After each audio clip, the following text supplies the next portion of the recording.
It's been 2 years since thousands of women took to the streets protesting Donald Trump's inauguration. Since then, the Women's March has evolved into a global movement. It has expanded beyond women's rights and has become a place where people go to inspire change in their communities. Hundreds took part in Toronto on Saturday, despite the extreme cold temperatures and snow.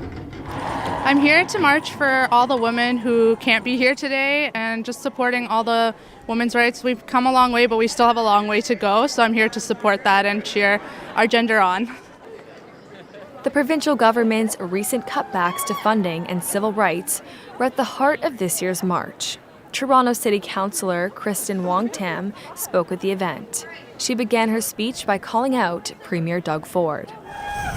We are also incredibly grateful that you have taken up space on this civic square in front of your local government to remind members of council, including the mayor, that we can do better in the age of austerity forced upon us by Premier Doug Ford and his heartless government.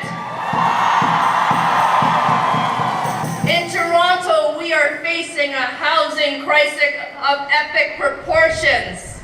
We have seen homeless men and women die in the streets because we do not have adequate shelter capacity to take them in when they need them.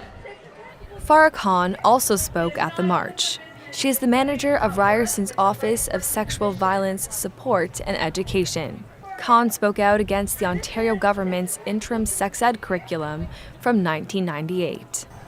And when we talk about ending sexual violence in this province, the key part of that is education. We know that when children know the names of their body parts and can tell someone hurt them, they'll more likely be able to get help when they're harmed.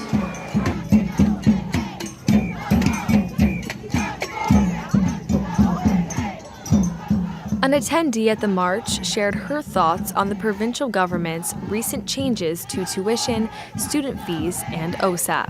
I think it's important for individuals to have accessibility to education, and I think that's another big thing that a lot of people are fighting here for.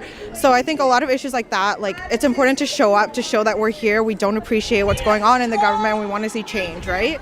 If there's anything this year's march has taught us, it's that women must march on. We don't have equal rights. We see what's happening in the U.S., you see what's happening in our own country and around the world, and it's important to march together, everyone. Well, it looks like nothing can stop women from fighting for their rights, not even the extreme cold. Nicole DiDonato, RyersonianTV.